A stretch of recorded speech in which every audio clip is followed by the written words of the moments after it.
thing that really saves this conversation is the fact that a lot of women are starting to move towards celibacy, or at least more intentional when they're getting intimate with people. And to that I say that is great news, because that is going to be what keeps you from falling into the trap of appearing desperate and therefore not getting that princess treatment that you want. So I remember growing up, and it was kind of during a time where everybody was, dating apps were kind of like a new thing. So what ended up happening is people kind of started saying like it was totally normal to just go out on dates and do hookups and things like that right away. And I never understood that, because I've just never been into that whole culture, but I think that culture is starting to die out, and people are starting to really see the negative effects of what that culture has done to us. It's also kind of crazy for me to see this change and the way that things are going with, in terms of, dating and how people feel, because I remember people thought I was judgmental and crazy for not being into, like, dating apps, and being okay with just kind of getting intimate with somebody, especially on a first date. No judgment if that's your thing, but I don't really think people really are doing that anymore for good reason.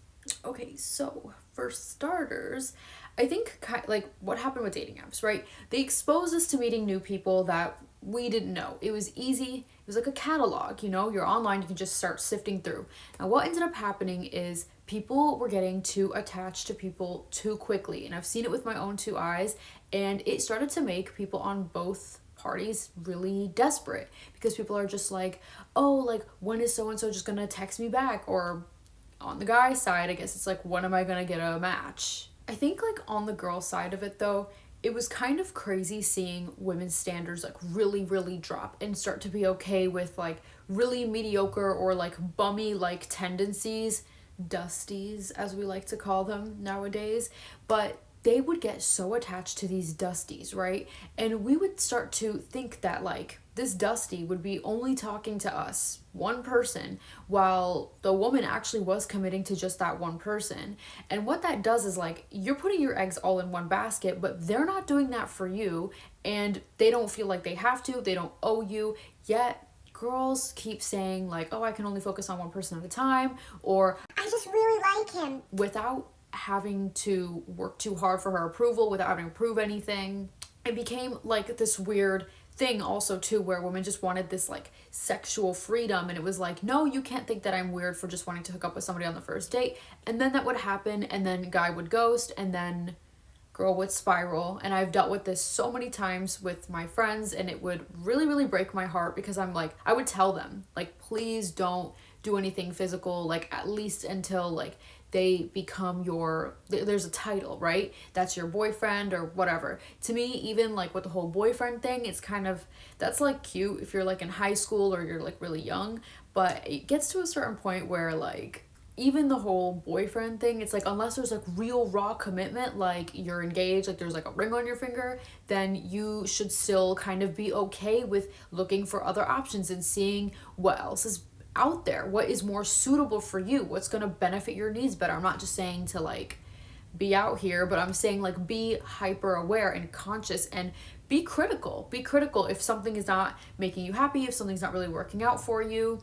You have so much power in your court. And I think that dating apps kind of made it so that power, not only they got taken away, but definitely decreased, and it was completely women's faults. Not women's fault, but like we allowed that power to kind of get taken away by desperation. But luckily, I think that a lot of women are starting to notice these things, and that's why dating apps are really kind of starting to slow down. At least from what I'm hearing, 4B movement, don't really know if that's still like a big thing, but that started happening. And a lot of women were complaining that men on dating apps are so don't know how to act, that even when they would match with them, these guys would never even ask them to go on a date. So it's like, why are we investing so much energy in this person when they don't even know how to ask you on a date? That's like the bare minimum.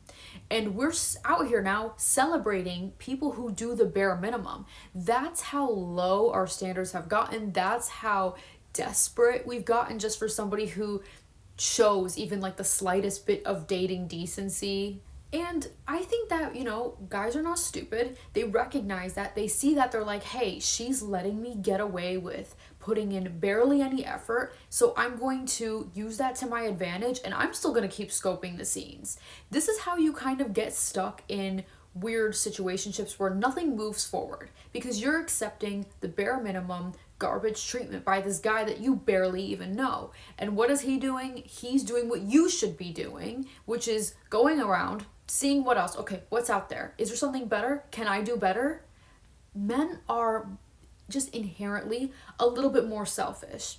And I actually, in this case, don't even mean that in a bad way. I think that it's kind of good that they always have their own best interests at heart. They're always looking around to see what benefits them the most, where women are not so selfish. We're almost too selfless. And I understand because we kind of always got taught growing up, even society-wise, like to be selfless. We are the givers, we're the mothers, we're, all that. So what ends up happening is we end up coddling people, excusing bad behavior. People tell us who they are, but for some reason we don't listen. When you talk to guys, right, and let's say you talk to them kind of about their past and things like that, they tell you who they are. They tell you what mistakes have they done. They just kind of package it in a pretty bow, right? And they start with the smallest things and it keeps going up because they want to see how are you going to react to the first small little thing. Oh, it's okay. I'm sure you've learned, you were young, you were inexperienced, you didn't know any better. You make an excuse for them then. And it's really sad to say this, but from the small excuse number one with men, you kind of have to nip it in the bud because they are already taking these mental notes. I don't really know if it's subconscious or if they're aware of it, but they're making a mental note. And they're saying, oh, she's pretty forgiving. Oh, she must really like me. Oh, so I can get away with a little bit more. And they're going to keep treading on your toes, little bit by little bit. Sometimes they're just really audacious and they just go all out. And for some reason, people still excuse it. I don't know why. People are always talking about how like men are liars and stuff like that. And they're such good liars. And I was like blindsided by something really terrible that he ends up doing. But here's the thing. They do lie. I mean, all people lie. We lie too. Saying like women lie to get in a relationship and men lie to get in bed with you. But they also do tell the truth. They tell you who they are. It's just we have this selective hearing that makes it so we don't hear the things that they want us to hear, which is like, I'm not ready for a relationship. Oh, I've cheated on past partners that I've had. Oh, I'm not taking this seriously. I don't want a relationship. I'm just here for fun. That we don't want to hear. We want to let our delusions take over and try to come up with excuses for them, again, coddling them. Oh no, he just has like mommy issues. Oh no, he's just going through a tough time. He just lost his job. He's depressed. Well, who's making those excuses for you?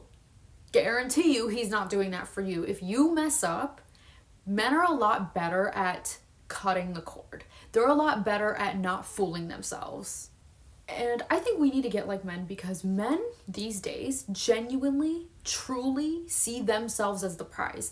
They have this confidence, this ego that is a lot more elevated, especially compared to women. So men are not afraid to walk away from a situation that is not making them 100% happy. It could be really little things and men will just walk away. Now, I'm not saying that means you should just like not fight for something if you have like a strong relationship going. If like at the drop of the hat something is wrong, leave. I'm not saying to do that. But what I'm saying is that you need to view yourself the way that these men view themselves. View yourself as the prize because you are a princess and you deserve that princess treatment. But if you can't view yourself as the prize and you don't view yourself as a princess, well, you're going to sacrifice that princess treatment. You're going to allow bullcrap behavior that you should not be accepting as a princess. But men are not afraid to look at a situation very objectively and say, you know what?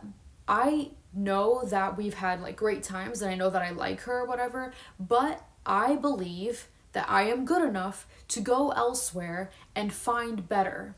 Why don't we feel that way? Why do we cling on to people and just with desperation and beg them and scream at them not to leave us it gives off very desperate. It doesn't look endearing. It doesn't look like, oh, you just love them so much. They are able to detach themselves from all those feelings, and then they look at you, and it's really sad to say, but they look at you and they see you as pathetic. They see you as unable to go get something better for yourself, because they're like, oh yeah, see, I'm the real prize. Like, I'm the good one in this relationship. Look at how she's begging for me. Look at how she's losing her mind over me. Look at how I have the power to make this person crumble when I decide to walk away. So because of that, that's why I think that like hookup culture and even like dating apps starting to go away is a really good thing, because that forces men to actually go outside and not just be lazy and swipe right as if like we're not human beings too. Forces them to kind of go back to their roots and have a little bit more of a manly kind of way about going about things, approaching people in public very like, politely, of course, not like a weirdo. Actually asking for somebody's number, actually asking them to speak, not just like texting on a dating app while meanwhile he's swiping through a bunch of other people, because you are not really special to him. I mean, does it not really it kind of makes sense that people don't want to tell people like, oh yeah, we met on a dating app, because people think it looks desperate. Even people who use it feel like it's desperate. And if guys see you on a dating app as a beautiful woman, this has happened to a lot of people I know, or like they'll be like, why are you here? Why are you here? Like, are you a problem? Because even they look at it as, oh, I'm just here because I'm desperate. I can't get options in real life, so I have to resort to this. So if they see you there, they're like, what is a girl that looks like you doing here? Oh, you can't find good options in real life? Okay, cool. So she'll accept my mediocre effort. If it's even mediocre, it's not even mediocre, it's garbage. I'm not saying to be mean when you are meeting new people or meeting new guys, but I am saying you definitely need to watch like how like so friendly and so nice you are, because even something as simple and innocent as that, they take that as, I can get over on her, she's so nice. Being seen as like so nice is just not really a good thing, unfortunately, and I am a very kind person, so that was even hard for me to accept. I was like, really? Like, so I have to be mean to people? Like, I don't want to be mean to people. I'm not mean.